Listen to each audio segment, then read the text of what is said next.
Serius mengerjakan dalam hari ini Pak Gubernur. Dalam hari ini Pak Gubernur, 100 miliar tidak mungkin kita lakukan secara otomatis. Pasti paham. Kalau perlu kita tahun lalu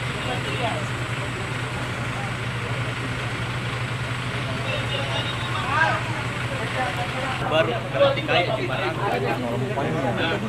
Yang terrealisasi ya tahun ini 9 miliar.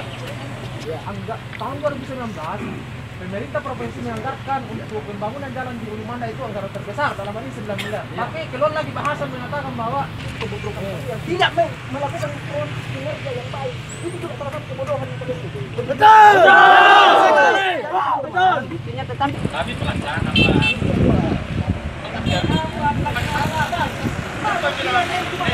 Saya berkarir juga tidak serta-merta yang bersahabat. sekarang katanya 9 M apa dari perutasi yang baik. Tadi Bapak ini